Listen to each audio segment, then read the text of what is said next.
Boa noite de novo.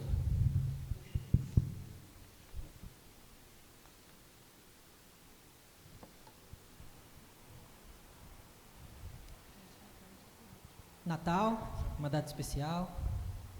Tô até de gravata, né? Coisa rara, coisa rara. Bom, antes da gente começar o texto de hoje, a falar sobre o texto de hoje, eu queria orar com todo mundo para que Deus venha falar aos nossos corações. Senhor Deus, obrigado, Pai. Obrigado porque o Senhor nos trouxe aqui.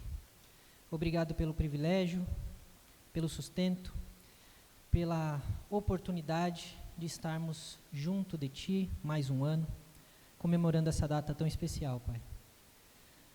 Comemorando a vinda do Teu Filho até nós para nos salvar. Que o Senhor venha perdoar os nossos pecados.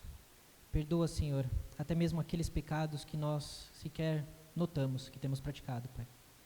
Convença-nos dos pecados para que possamos nos arrepender. Tira todo o coração de pedra, coloca a Tua mensagem em nossos corações. Nos transforma, Pai. Salva cada um de nós. Em nome de Jesus. Amém. Antes, se fecharam a Bíblia, peço para que abram novamente lá em Filipenses, no capítulo 2, dos versos 5 a 11. E eu queria dizer, antes de tudo, que essa é, naturalmente, uma mensagem sobre o Natal. Embora o texto não pareça dar esse tema, a mensagem é sobre o Natal. Porque quando nós falamos de Natal, a primeira coisa que nós pensamos é sobre Jesus, claro. Quando nós pensamos sobre Jesus, o centro do discurso de Jesus, da mensagem de Jesus, está o amor. Primeiro, o amor a Deus, que deve ser acima de todas as coisas, de toda a nossa força, de todo o nosso entendimento, de todo o nosso coração.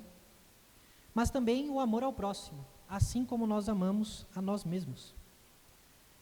E quando lembramos que a mensagem de Jesus tem a ver com amor, nós lembramos que a mensagem de Jesus também tem a ver com união. E hoje nós vamos falar sobre união e o modo de pensar de Jesus Cristo. Primeira coisa é que a carta que nós lemos, a carta de Filipenses, ela foi escrita para uma igreja que ficava situada em uma região de maioria romana, maioria gentílica. Haviam muitos romanos, muitos egípcios, muitos árabes e poucos judeus. A cidade de Filipos, ela possuía uma influência romana muito forte e, por conta disso, um paganismo muito presente. Um comentarista chamado Osborne chega a dizer que quando Paulo e a sua equipe chegam naquela cidade, eles não conseguem encontrar uma única sinagoga. E se não há sinagogas, significa que não existem nem 10 homens judeus adultos para que fosse organizada uma sinagoga. Então, o evangelho, o judaísmo, o cristianismo, era algo bem impopular naquela cidade. E entre os motivos de que Paulo escreve essa carta está a divisão e a discórdia presente ali e os falsos mestres, né? Com relação a essa divisão que estava atingindo a igreja de Filipos, nós temos pelo menos 4 grupos, alguns dividem em 3. Mas o primeiro grupo eram pregadores que usavam do evangelho para se opor pessoalmente ao Paulo. Paulo chega a dizer que eles pregavam o verdadeiro evangelho, pregavam sobre Jesus, mas faziam isso por inveja. O segundo grupo eram os de cidadãos romanos, que eram descrentes e que perseguiam a igreja, fazendo então que houvessem divisões. Depois nós temos os judaizantes, que obrigavam a igreja a cumprir as leis para se tornarem cristãos. E por último, temos os gentios convertidos a uma espécie de gnosticismo. Para quem não sabe, gnosticismo era uma religião que se tornou forte mesmo lá depois do 1º, 2º século, mas que já dava sinais aqui nesse tempo. Era uma religião mística, que pregava muito o platonismo, onde o sagrado é superior ao material, ao físico, e dentre outras coisas eles tentavam usar a sua mensagem platônica para tentar convencer as pessoas de que aquele era o verdadeiro evangelho, que Deus havia revelado coisas misteriosas àquele grupo de pessoas que as outras igrejas não falavam, que os apóstolos esconderam. E sabendo dessas divisões, de todos esses problemas, Paulo vai começar o texto dizendo: tenham entre vocês o mesmo modo de pensar de Cristo Jesus. E ele já tinha falado isso nos versos 1 e 2 que nós não lemos. Se os irmãos, as irmãs quiserem voltar, versículos 1 e 2, ele vai dizer que se existe alguma exortação de Cristo, e aqui ele vai trazer uma série de sis, de condições. Se existe uma exortação, se existe alguma consolação de amor, comunhão do Espírito, se aprofunda o afeto em sentimento e compaixão. E aqui quando ele fala sobre exortação, ele está dizendo sobre uma chamada ao arrependimento, mas não só isso, uma instrução. Se na igreja de vocês existe instrução, se na igreja de vocês existe chamada ao arrependimento, se na igreja de vocês não se passa a mão na cabeça do pecador que não se arrepende dos seus pecados, e ele vai dizer, se na igreja de vocês existe consolação em amor, ou no mesmo amor, ou seja, se há pessoas que unidas consolam-se umas às outras em meio às dificuldades, se existe comunhão no Espírito, se todos estão juntos cultuando a Deus no mesmo Espírito, se existe compaixão com os mais fracos, com os mais carentes, com os mais pobres, então, Paulo vai dizer, se existe tudo isso no meio de vocês, tenham o mesmo modo de pensar, o mesmo amor, sendo unidos em alma e em mente. Paulo está dizendo basicamente o seguinte, se vocês são um corpo, ajam como um corpo. Eu nunca vi um corpo onde cada um dos membros quer ir para uma direção. Isso não existe. Paulo está confrontando a gente. Ele está perguntando que história é essa de intrigas no meio de vocês? Que história é essa de que por conta de desentendimentos pequenos não há mais amizades entre vocês? Que história é essa de que vocês estão criando panelinhas, grupinhos, para excluírem aqueles que são diferentes ou que brigaram com vocês por determinado motivo? Quando nós não cultivamos a unidade, o amor e a comunhão no mesmo Espírito, nós ficamos mais vulneráveis às divisões. E ficando vulneráveis às divisões e aos desentendimentos, damos brecha às guerras e às disputas entre nós. E isso é tudo o que o diabo quer. Nos versos 3 a 4, Paulo vai dizer que nós então não devemos fazer nada por interesse pessoal ou vaidade. De novo, ele está dizendo, não pensem em vocês. Ele chega a ordenar que a gente considere o outro superior a nós. Ele não está dizendo que o outro é maior do que você. Ele não está falando que fulano vale mais do que você. Mas ele está falando para você agir como se valesse. O outro não vale mais que você, nem você mais do que ele. Mas vamos fingir que vale. Então, no verso 5, ele vai parecer retomar isso que ele está dizendo desde o verso 1. Ele volta para o foco do argumento. Vocês precisam estar unidos. O Natal é sobre união. Porque Cristo não nasceu para trazer divisão. Não na sua igreja. Quando ele diz que veio trazer espada, guerra e divisão, foi entre os incrédulos e os seus seguidores. Entre aqueles que perseguiriam e aqueles que seriam perseguidos. Não entre o próprio corpo. E então ele diz, no verso que nós lemos, vocês precisam ter o mesmo modo de pensar de Cristo. Mas que modo de pensar é esse? Se eu preciso ter o mesmo modo de pensar de Jesus, que modo é esse? Para que eu tenha? E ele vai explicar. Só que ele vai explicar trazendo a analogia do próprio Jesus. Vocês querem saber que modo de pensar é esse? Pois então eu vou dizer, vocês têm que imitar a Cristo. E ele vai dizer no verso 6, esse Cristo, que mesmo existindo na forma de Deus, não considerou o ser igual a Deus algo que deveria ser retido a qualquer custo. Essa semana, e aí eu vou trazer um exemplo do meu contexto pessoal, essa semana eu estava assistindo um anime, que é um desenho japonês, e esse desenho, ele era ambientado no século X, século XI mais ou menos. Ali onde estava tendo as navegações nórdicas, os famosos vikings, e eles estavam viajando rumo à Inglaterra. E um dos episódios, nós vemos um escravo, e esse escravo, ele está fugindo do seu senhor, em meio a uma tempestade de neve. Enquanto ele fugia, a tempestade estava tão forte, e ele estava tão fraco por ser tão maltratado, que ele simplesmente perde os sentidos e uma família que morava ali na região o encontra soterrado na neve. Quando essa família encontra, eles rapidamente o desenterram, levam até a sua casa, o enrolam em diversas peles, que eram o cobertor da época, acendem a lareira e ficam ali até que ele acorde. Quando esse escravo acorda, ele implora para aquela pessoa, para o chefe daquela família: não me deixe voltar para o meu senhor. Não me deixe, eu prefiro morrer do que voltar para o meu senhor. Então, enquanto ele está falando, o senhor dele chega àquela vila. E ele vem agressivo, buscando justiça, porque afinal um escravo dele havia fugido. E ele deveria então castigar esse escravo para que nenhum outro escravo fugisse do seu reino.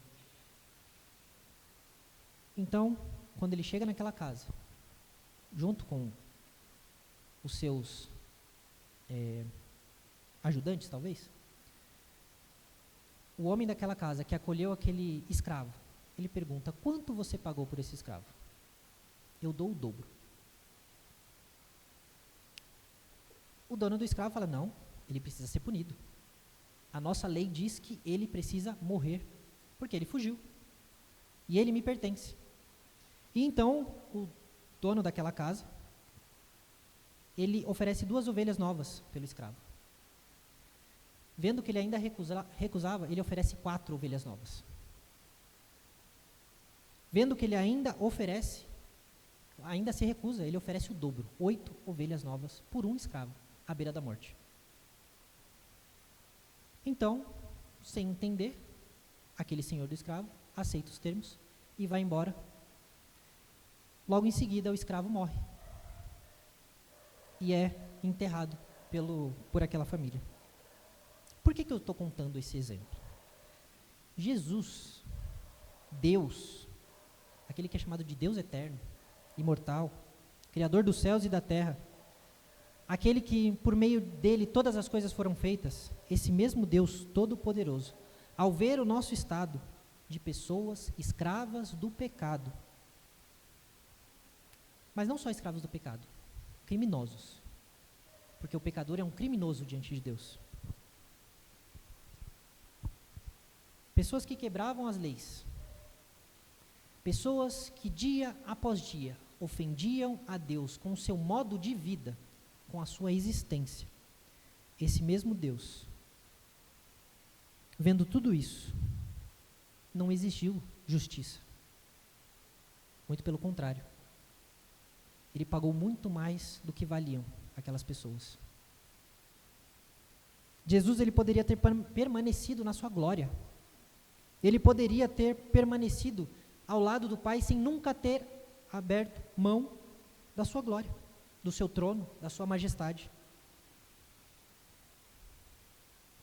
Mas assim como aquele chefe daquela família resolveu acolher o criminoso, ainda que fosse para apenas lhe dar um funeral legítimo, Cristo, ele nos recebeu em seus braços, não para nos dar um funeral legítimo, mas para nos dar vida, enquanto nós ainda éramos pecadores.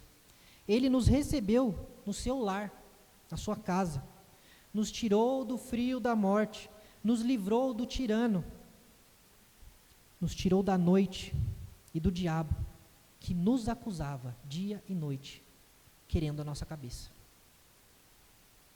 Quando Paulo fala sobre termos, o mesmo modo de pensar, ele aponta para Cristo como um modelo a ser imitado.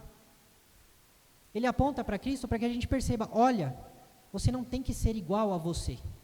Você não tem que ser a sua melhor versão.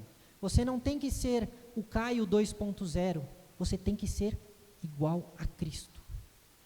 Você tem que ser um pequeno cristinho. Afinal, o nome cristão vem daí, pequenos cristos. No verso 6, nós vemos que ele não considera o ser igual a Deus, algo que ele toma a qualquer custo. Isso me fez pensar quantas vezes nós somos do tipo que: eu não levo desaforo para casa. Eu não tenho sangue de barata. Quantas vezes eu, você, nós somos implacáveis em pedir justiça, em exigir justiça. Ah, não, mas esse vai ter que me pagar. Como assim? Isso não vai ficar assim. O pastor e a Raquel, na verdade foi a Raquel, né? Contou a história de um vídeo lá que ela viu, não sei aonde, Facebook, Raquel? Não lembro agora, de um motoqueiro, Instagram. E um motoqueiro que, o carro, ao fechar esse motoqueiro, ele comprou uma briga sem saber. O motoqueiro ficou revoltado. Como assim esse cara me fechou? E ele saiu chutando o carro. Diz que quebrou os 2 retrovisores. E ele não parava, seguia o carro, batendo, chutando no carro com a sua moto, até que, num belo momento, ele perde o equilíbrio da moto, cai, e eu não vou descrever o resto, porque são cenas horríveis. Enfim, ele perdeu a vida porque ele exigiu justiça. Justiça essa que talvez o motorista nem tenha visto ele.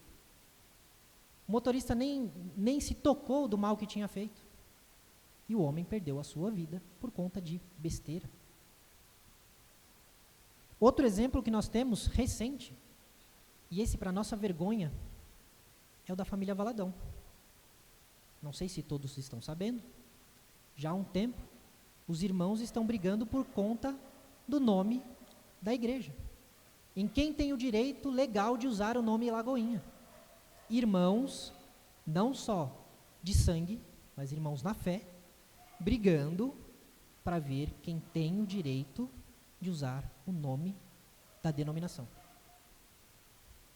E quando nós vamos lá para 1 Coríntios 6, dos versos 1 até o 8, Paulo vai dizer que quando algum de vocês tem uma questão contra o outro, olha só o que ele vai dizer. Como você se atreve a submeter isso a juízo diante dos injustos e não diante dos santos? Como você se atreve a levar essas questões pequenas entre vocês diante do tribunal de gente que não tem nada a ver com isso? E ele vai perguntar, será que vocês não são capazes de julgar coisas mínimas? Por quê? Esse exemplo que eu citei, por exemplo, os 2 exemplos que eu citei, são coisas bobas. E ele vai falar no versículo 5, digo isso para vergonha de vocês. Será que não existe nem ao menos um sábio entre vocês que possa julgar entre os irmãos? Mas um irmão vai a juízo contra o outro, e isso diante de não crentes. O simples fato de moverem ações um contra os outros já é completa derrota para vocês. Porque aí eles vão falar, olha lá o crente. Não são eles o povo do amor, do amar ao próximo, do dar a outra face. Não são eles que dizem que acolhem sim todo mundo. Por que eles estão brigando entre eles? Por que eles estão sendo tão egoístas, tão mesquinhos, tão rancorosos, tão invejosos? E Paulo pergunta, por que vocês não preferem sofrer a injustiça?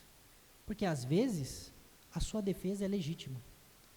Às vezes, realmente, você sofreu uma injustiça. Ainda assim, no contexto de igreja, Paulo está falando por que você não prefere sofrer a injustiça. Por que vocês não preferem ficar no prejuízo? Mas vocês mesmos cometem injustiça e causam prejuízo, e isso aos próprios irmãos. Nós somos cristãos, certo? Luz do mundo, sal da terra. Lá em Romanos vai dizer, guia dos cegos, né? Por que então nós não somos sábios o suficiente, santos o suficientes, a ponto de preferir sofrer a injustiça? Porque Jesus não virou para o soldado que o batia e disse, eu vou me vingar. Jesus não voltou àquele carcereiro que pregou os pregos nas suas mãos e nos seus pés e disse, agora é minha vez. Ele não fez isso. Paulo não está dizendo que nós devemos fechar os olhos para a injustiça. Porque Jesus diz, bem-aventurados que têm sede de justiça. Dele será o quê? o reino dos céus. Mas Paulo está dizendo que a gente deve aprender a perdoar. O Natal também é sobre perdoar. Nós devemos preferir o prejuízo. Nós devemos preferir a injustiça, sofrer a injustiça. Se com a justiça nós formos fazer mal ao nosso irmão, nós formos dividir o corpo, nós formos causar prejuízo à igreja. Mas aí alguém pode virar para mim e dizer, e aí eu peço perdão da palavra, eu não sou trouxa, eu não sou otário. E a esses eu só faço uma pergunta. Você ousaria chamar Cristo dessas coisas? Porque Ele agiu dessa forma. Ele fez exatamente isso. Você chamaria Cristo disso? Espero que não. O que te faz pensar que alguém que imita Cristo, então, é trouxa? E esse é o modo de pensar que Paulo está nos mandando ter. O mesmo modo de Cristo, que mesmo sendo Deus, não se apegou à sua santidade, à sua glória, à sua majestade. Pelo contrário, versículos 7 a 8, ele se esvaziou. O que é isso? Ele se humilhou. Ele assumiu a forma de servo, tornando-se semelhante aos seres humanos. Ele se tornou como um de nós, com exceção do pecado. Ele se humilhou, tornando-se obediente até a morte e a morte de cruz. Ele se desapegou de tudo o que lhe era direito. Não é só que ele tinha, mas lhe era direito. Tudo isso ele fez, só para cumprir a vontade do Pai. Jesus, ele fez o contrário daquilo que Adão e, por consequência, nós fazemos. Adão, embora não fosse igual a Deus, apenas semelhante, ele buscou aproveitar essa oportunidade para si e tentou ser igual a Deus, desobedecendo a Deus. Cristo, pelo contrário, sendo igual a Deus, ele se recusou a se aproveitar dessa sua condição. Então, o Deus dos céus, imagine só, o Deus dos céus, foi dependente de Maria para ser amamentado. Ele ia morrer de fome. Foi dependente de José para ter o seu sustento e a sua instrução enquanto ainda era uma criança.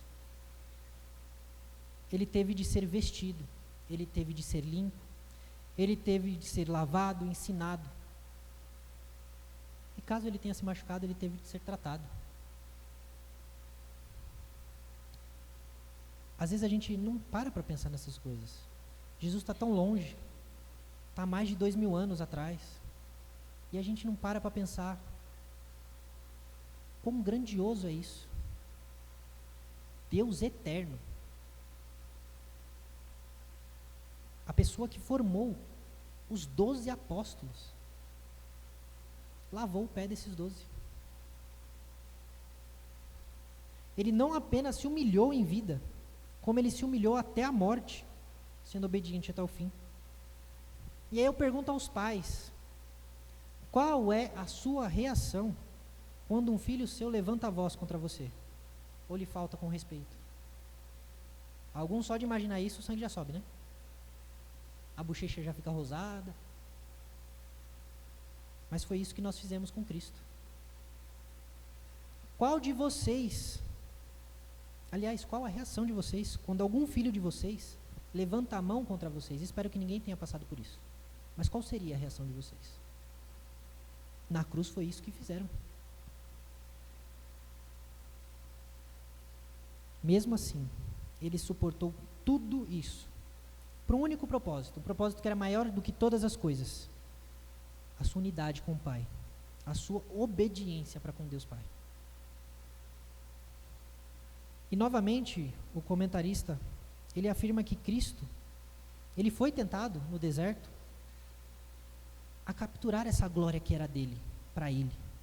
Ele foi tentado a desejar o reconhecimento da sua glória, por aqueles que o cercavam.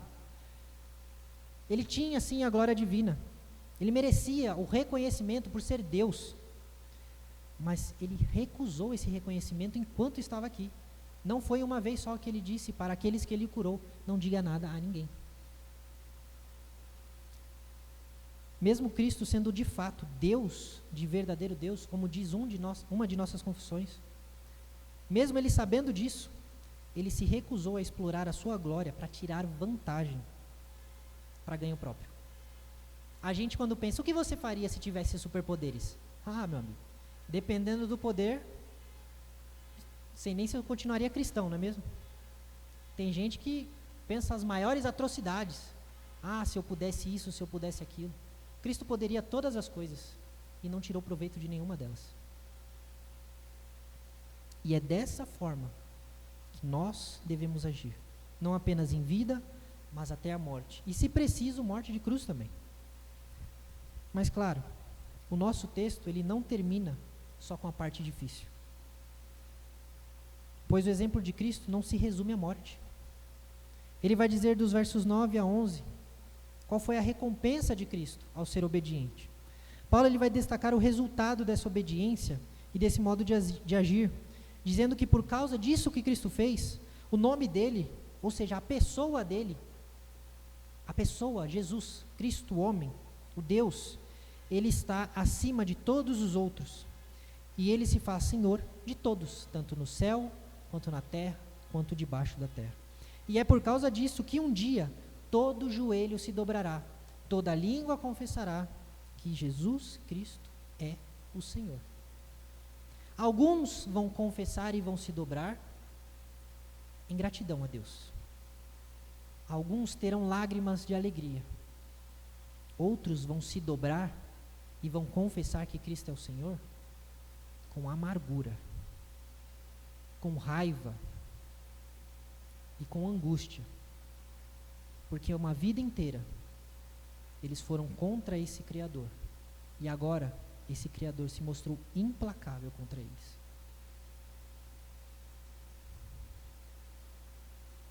E às vezes a gente pensa que no inferno, o inferno vai estar cheio de pessoas arrependidas, né, chorando: ah, Deus me perdoe, não vai ter perdão. Não. O inferno não vai ser um lugar de arrependimento. O arrependimento é agora. O inferno vai ser um lugar de remorso e de ódio. As pessoas que estão lá odeiam a Cristo, odeiam a Deus. E sabe como eu sei disso? Fala para elas: vamos ler a Bíblia um pouquinho? Eu não. Negócio chato. Nem gosto disso. Ah, vamos na igreja, ó. Perder meu tempo na igreja? Vamos passar um tempo com Deus, falar com Deus, vamos orar com Deus. Imagina. Lá, Deus está me escutando. E se tiver, Ele tem coisa maior para fazer? Se essas pessoas não odeiam a Deus, elas no mínimo são indiferentes. E o contrário do amor não é o ódio, é justamente a indiferença. Quem não ama não se importa, não lembra, não liga. Quem não ama sequer pensa. E o inferno será o lugar dessas pessoas. Pessoas revoltadas contra Deus. Por isso, esse último trecho desses 3 versículos, ele traz à luz do nosso contexto de hoje. O contexto do Natal. Nós precisamos nos amar. O Natal é sobre amor. Nós precisamos nos amar, porque só assim estaremos unidos, tanto a Deus como uns com os outros. Precisamos aprender a nos perdoar, a sermos como Jesus, que preferiu sofrer a injustiça, a usar da sua prerrogativa como Deus, para mérito próprio. E aqui, em homenagem ao nosso pastor, os famosos pontos de conclusão do nosso texto. Eu tenho alguns pontos. Primeiro, aquele que permanece fiel a Deus, unido a Cristo, tendo o mesmo modo de pensar de Jesus, é exaltado, é glorificado e estará eternamente com Jesus. Às vezes a gente fica pensando: não, eu não vou pensar que eu vou ser exaltado e glorificado, porque isso é papo de neopentecostal. Não é não. O próprio Cristo nos prometeu sermos co-herdeiros da sua herança. E qual é a herança de Cristo? Reinar sobre toda a terra. Ser filhos de Deus. Ele nos prometeu um corpo glorificado em sua palavra. E é isso que nós receberemos. Segundo ponto é que quando seguimos o exemplo de Cristo, nós damos glória a Deus Pai. Nós não fazemos isso para que as pessoas elogiem e falem, nossa, como o Caio é demais. Que pessoa incrível, olha como ele é crente. Alguns fazem por essa motivação. Mas essas pessoas, elas não terão a recompensa. Aliás, elas estão tendo a recompensa delas aqui. Aqueles que fazem qualquer coisa para Deus, para reconhecimento próprio, a recompensa deles é só essa. É elogio e palmas, que quando chegar à noite, você já não vai escutar mais. Terceiro ponto é que nós precisamos ser mais parecidos com Cristo e menos com nós mesmos. A prática de cristão que acredita em signo anda morrendo. Ainda tem uns cabeça dura que resiste, que ainda insistem em acreditar nesse tipo de coisa. Mas agora existem pessoas que usam os traços de personalidade para dizer, não, eu sou assim, você que lute. Deus me fez assim, eu vou morrer assim. A gente precisa aprender a ser como Jesus. O negar a si mesmo faz parte da mensagem da cruz. Ninguém pode pegar a cruz antes de negar a si mesmo. Porque se você não negar a si mesmo, você não vai querer carregar a cruz. Então, você, todos nós precisamos ser mais parecidos com Jesus e cada vez menos com quem nós fomos um dia. Quarto, está acabando, prometo. Reconcilie-se com seus irmãos. Essa é uma mensagem também de perdão, porque o Natal é sobre perdão. Peça perdão. Aceite o pedido de perdão. E não é simplesmente, eu perdoo, mas quero distância. Quando a gente pensa, qual é o perdão de Cristo? Imagina Cristo virando para você, você está lá orando, Deus me perdoa. Jesus vira e fala, perdoo, mas vai para longe de mim, vai. E agora? Mas Jesus, eu pedi perdão. Não, mas te perdoei já, mas quero você longe. E Deus faz isso? Eu nunca vi. Então a gente precisa aprender a perdoar de verdade. E o que é perdoar? Ainda que o outro tenha feito algo contra mim. Não é fingir que nada aconteceu, não é esquecer, ter um ataque de amnésia. É considerar que a pessoa não me deve nada. Pode até dever, mas eu não vou cobrar. Pode até ser que eu seja o errado da história. Então eu humildemente peço perdão. Agora, pode ser que o outro seja o errado da história. Não tem problema. Acabou. Passado. Não quero viver de passado. O que você fez, não importa mais. Perdi a conta. Sim, quinto ponto. Ligado ao anterior. Abra mão do seu orgulho, para que você não confunda a sede de justiça com a sede de vingança. Porque às vezes a gente não quer justiça, a gente quer vingança. Às vezes a gente quer que o outro pague, mas não por justiça, pelo prazer de ver que o outro pagou. E por último, você não poderá agir com humildade até que a sua vida seja orientada e repleta da mente de Cristo, seja em ações ou seja em pensamento. Enquanto nós não tivermos o mesmo pensar de Jesus Cristo, em ações e em pensamentos, não poderemos caminhar unidos. Veremos divisões, veremos guerras, veremos amizades sendo rompidas, rixas, todas essas coisas. Porque nós não estamos sendo parecidos com Jesus. E quando Jesus nasceu, ele veio chamar a sua igreja para ser como ele foi. Um dia, todos nós vamos estar na eternidade, se Deus quiser. Imagina a gente chegar no céu com o sentimento de, eternidade com fulano. Meu Deus. Espero que o céu seja bem grande, né? Não vai ter esse pensamento. Não vai ter esse pensamento. Então, se arrependa. Peça perdão se for o caso. Perdoe se for o caso. Esteja unida, uns com os outros. Lembre-se que Jesus nasceu Ele veio para nos trazer união. Ele veio para nos unir com Ele. E Ele se alegra quando nós nos fazemos um. Essa é a mensagem do Natal. Deus, homem, se fez carne por nós, para que fôssemos, então, unidos a Ele. Deus abençoe todos nós. Em nome de Jesus. Amém.